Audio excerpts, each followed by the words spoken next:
Hello everyone and welcome to Into the Woods with Antoinette Lavoisier. That's me. And today I am here to talk to you about the wintertime blues. I mean, it's a thing. It's something that happens to all of us. Well, I guess not all of us, but it happens to a lot of us. And when it's, I don't know, it's just something about when it's cold outside and it's all dreary and the days look gray, kind of make you kind of feel gray inside. And I have not been feeling like myself lately. It's just been so many different things have been going on, and it's been really, really crazy. But I always come out of it the best part. You just gotta hold on and push through. But I want to talk to you guys today about all the things that I do to beat the wintertime blues. So, number one is an easy one for some people, not so easy for others, is crying. Just cry. Like, seriously, just go let it out. Get mad enough to do it, get sad enough to do it, listen to that one song that you never get through completely to the end and do it then. However you need to do it.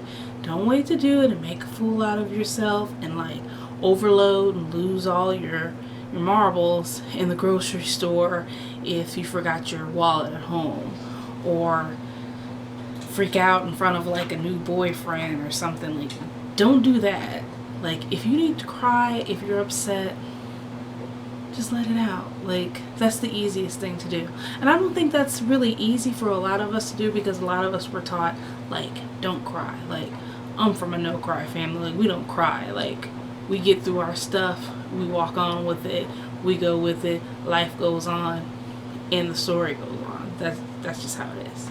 But anyway, so cry. Crying releases endorphins. Crying makes you feel better. Like, it does. Like that song on Sesame Street, like way back in the day, like, it's alright to cry and crying gets the sad out. Well, that's true. And sometimes it might not get all of your sad out, but it won't make you feel so heavy or give you that weird feeling in your chest where you kind of feel like you can't breathe, like you're just holding on to stress. Like, you won't have that. So number one, the very first thing you should do if you're going through it and you feel like you're overloading is just cry. Take a cry. Number two is write about how you feel, not what you can do about it, just the way it makes you feel. Especially if you're not the type of person. Now, if you're the type of person that you can talk to someone who can help you out in a positive way, not someone that you know if you talk to this person, they're just going to make things feel a whole lot more heavier. They're just going to make your confidence drop. You know who you talk to that you kind of feel like you're less than after you talk to them, opposed to people that you walk away from feeling better. If you have someone in your life that you can talk to, that you feel better every time you talk to this person, someone who's rational, someone who is positive, someone who motivates you. If you have that, then definitely utilize those friendships, those relationships where you have that, and talk to someone that may be helpful to you. But there are those of us, like myself, I don't talk to people about my things. Like, I talk about everything on Instagram. Well, people assume I talk about everything on Instagram, but I talk about what I'm comfortable with everyone knowing. That's all I talk about on social media or things like that. I'm a very avid believer in speaking your mind, but to an extent to where it doesn't ruin your life, your reputation, or hurt the people around you. Like, that, you don't want to do that. But talk to someone who is reflective with their information. For one, someone who has some kind of background in the situation, or a therapist, or, and this might sound weird, sometimes a stranger will really help. Now, I'm not saying like, oh, if you see someone chilling on a park bench, you just go like, pour out your guts. You don't want to do that. That's going to freak that person out. I feel sorry for them already just thinking about it. You don't want to do that. But someone that you already know, that you can trust, or a stranger as far as like there are apps where you can talk to people like incognito, where you just, you know, it's apps that don't worry about pictures and faces and things like that. Places just for support groups and what other things? Support groups and pen pal networks, things like that. Like if you can come up with something like that, especially if you're going through something, you know, health related, like, you know, cancer related, or, you know, PTSD, you know, from military situations or something like that, then definitely find people that can help you in that group. So if you can find someone to help you, definitely talk to them about that. If you cannot find someone to help you, if you are not comfortable with talking about yourself with other people, then write down exactly how you feel without judging yourself if possible, because a lot of times people have a tendency to write things like they're going to go tell someone else. Like, no, you write it for you. You don't think about it. Number 3, the third thing that I like to do when I haven't got past the first 2 and I'm still in my feelings is I'll think of or write down 5 things that I'm grateful for. A lot of people, you have some people do 10 and all of that number. Those work, but when you're in a heat of a moment and the emotions are rising, you need something quick to prevent yourself from having negative self-talk in your head. See, that's what you're trying to stop. You're not trying to, it's not about other people. It's about you. Like, you have to stop the narrative that you build in your mind over and over again every time you make a mistake, every time something goes wrong, especially if you're from a situation or a background where it wasn't necessarily the most healthy situation and it's just something that you do because it's something that you're taught. So instead of, like, you know, let's say I don't know, rent. Everyone worries about money. Everybody worries about situations like that, financial situations. You think to yourself, you know, just because you may not be able to handle everything you're going through on your own. Some of us don't even like to need help. I hate to need help. I don't want help from anyone. Like, for me to ask someone for help, like, I am probably dying. Like, I am seriously probably bleeding from the head by the time I ask someone for help. And I'll still be like, if it's in a text message, I'll be like, you know, they'll be like, oh, how you feeling? But like, oh, everything cool. That's my response when I'm bleeding from the head, you know. And I think that's a lot of people. A lot of us, like, we don't like to do that, and the mind just works up into a frenzy. And you have to remember what you have. For me, my go-to grateful number 1 is my family. Number 1. That's the very first thing. You know, I have my kids, I have my husband. No matter what, that's not going to change. I don't care. Even if they weren't close to me, those are still my babies. They're still going to love me. I'm always going to feel good about that. So that's the first thing I think about. The second thing is my health. My health isn't bad. I'm not, you know, I can move around, I can play with my kids, I can utilize the life I want with the health that I have, you know. So that's number 2, that I'm healthy. Number 3, I have a roof over my head. Number 4, I have food in my mouth. And number 5, I know that I've been through worse. Now that might not be your list, but right there, I always think about, like, if I'm in a situation, it's like, but no, I'm grateful because I've gone through worse than this. And if I've gone through that, I can definitely beat this. So, number 4, avoid negative stimuli altogether. What do I mean about that? That means avoid negative people, places, things, period. Okay? Some of those, you can't be in the muck. You have to make a choice. I'm not going to be in the muck. Okay? I'm just not going to be in the muck. I'm planning not to be in the muck. Therefore, I can't go to a place with the muck in it. I can't talk to a person who has the muck, okay? I can't put myself in that situation. Love yourself enough to treat yourself the way you deserve to be treated, which is like a fragile little egg that was well decorated, okay? Treat yourself like that. You know, like when on Easter and you finally make that last egg, it's always the last one. No, that's that other one. Some people, they mix up all the colors and then they get that last egg and it's all brown and dead. Not that one. I'm talking about the one before that, okay? The egg where you finally got everything good and so now you're like holding it so your fingerprints don't get on it and everything. Treat yourself that way. Understand that you deserve some kind of compassion as well. Be your own best friend. Take yourself to see a nice movie. Set up a nice bubble bath for yourself. Put on some nice music to get yourself going. Talk to someone who motivates you and feel good. Listen to motivational videos. Even if there's no one in your life, there's nothing going on, you still have it within you to put out, no, not put out, to bring in the kind of positive energy that you want. You just have to work on it. It's not easy, but you gotta work on it. So stay away from negative situations.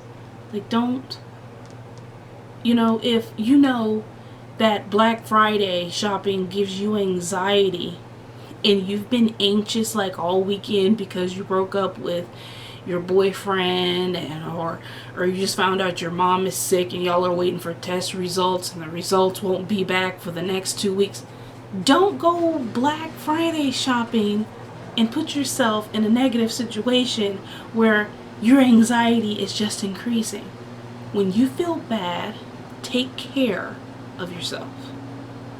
Like basically, all of these are about taking care of yourself. Understanding, I don't feel the way I would like to feel.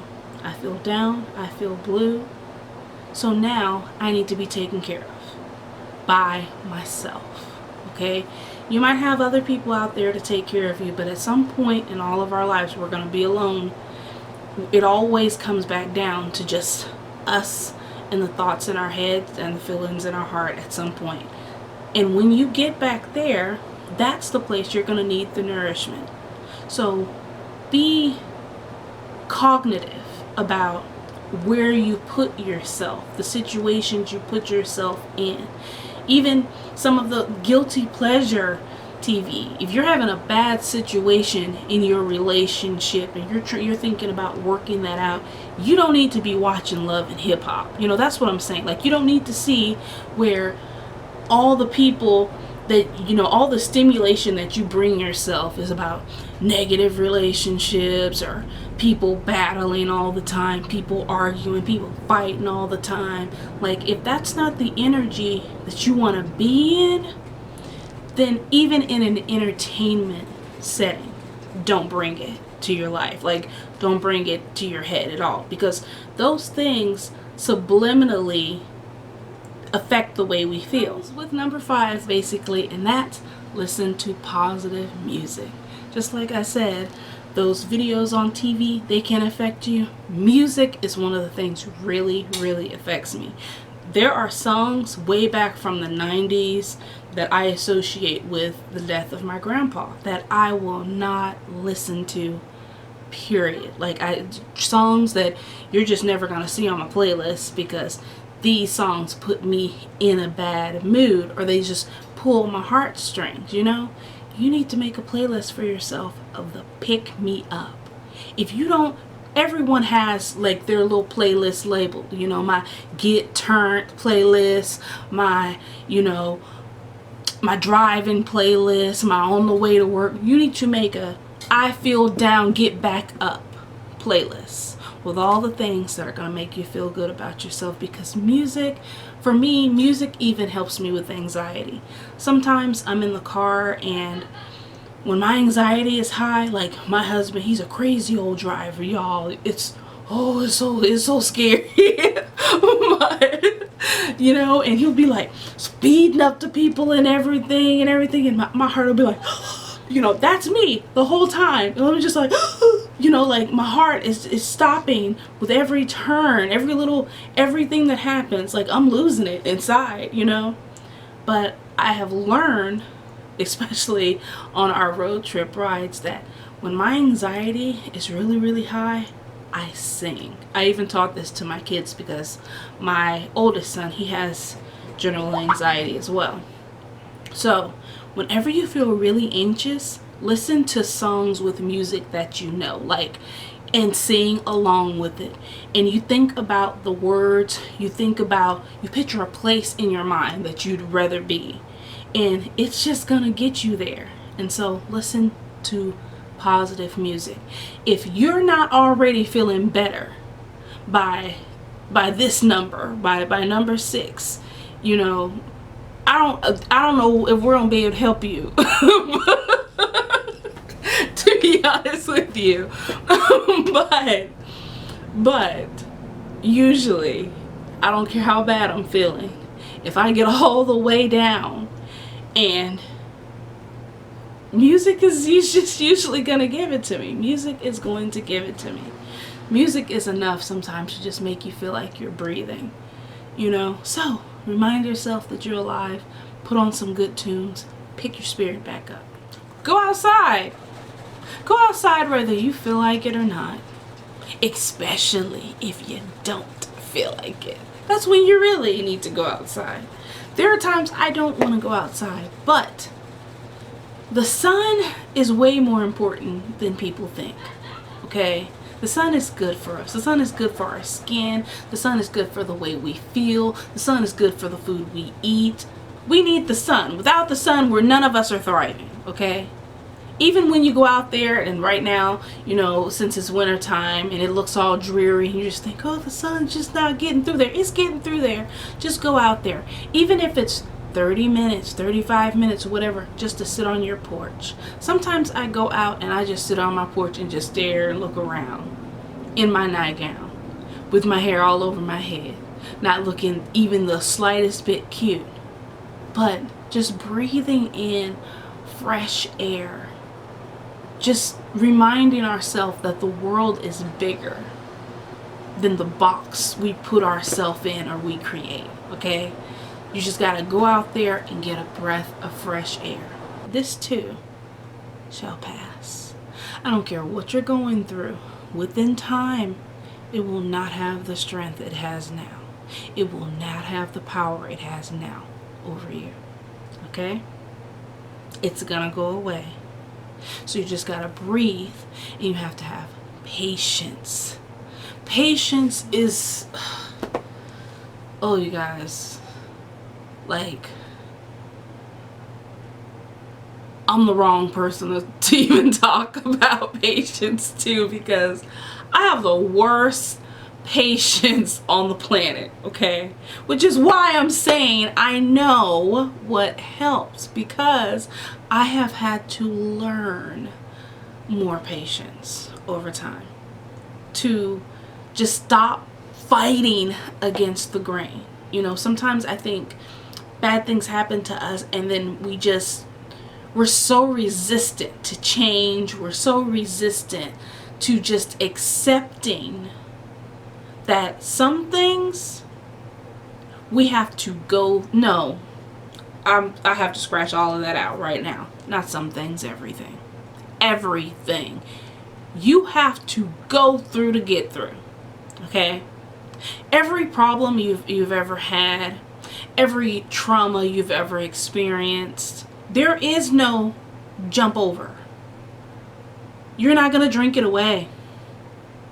You're not going to gamble it away. You're not going to sex it away. You're not going to crazy drama, psycho, emotional run around through your life and make it go away. The only way out is through. That's the only way. Because if you don't just feel and experience and express your feelings, they just keep circling around back to you. It's just, there's more water in the world than there is land. If you can't swim, I guarantee you're going to be in a situation again where you're going to wish you could. It's just going to happen. Because there's just more water, okay? So it's a problem you're just going to keep coming back to. And I'm not saying any of these things like I know everything. I don't know everything. All I know is I've had some battles. Some hard ones. Some extremely difficult ones. And I fought against things. I've avoided things. I've pretended things didn't exist. I've covered something else up. Oh, I don't like the color blue, so I'm gonna buy the green one. And it dies and goes blue for me eventually. It just does. I mean, that's just the way it is, I think, for all of us, you know?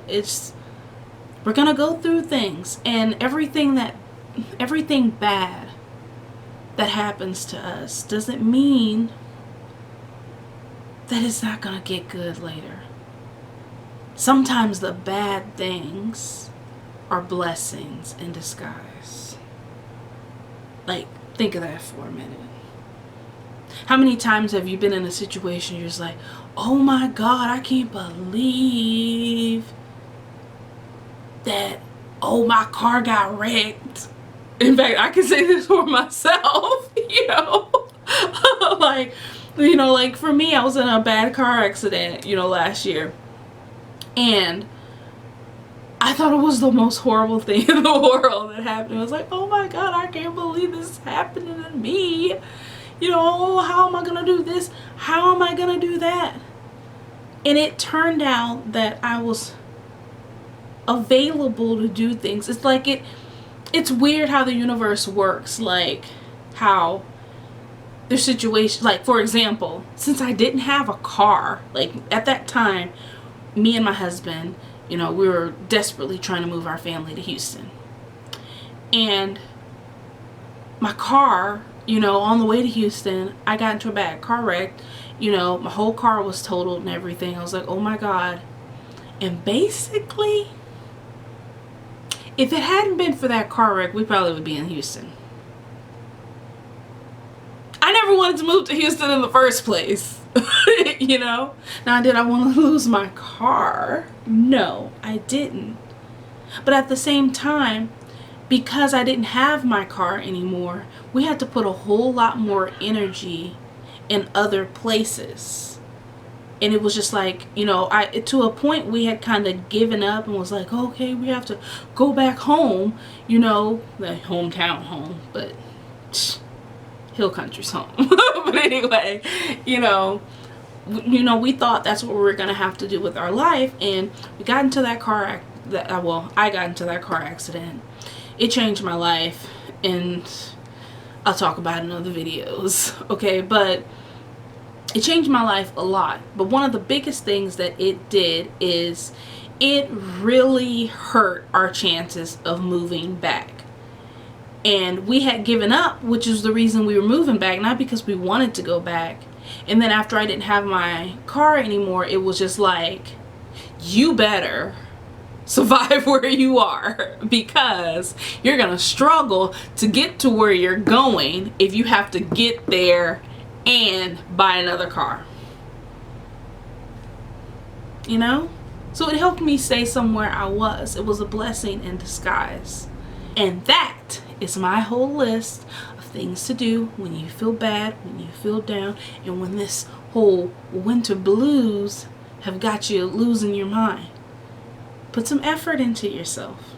Have some self-compassion. Pull yourself up by your bootstrings, y'all. And that is it. I will be back with more videos. And bye-bye. Don't forget to like, comment, and subscribe. If any of these things helped you, please let me know. And if you have any other ideas, please leave something in the comments, because there are going to be other people reading it, and we're just going to try to help as many people as we can. What I can't do, someone else could read about your situation, and it can make all the difference in the world. So, good night. Bye-bye, y'all.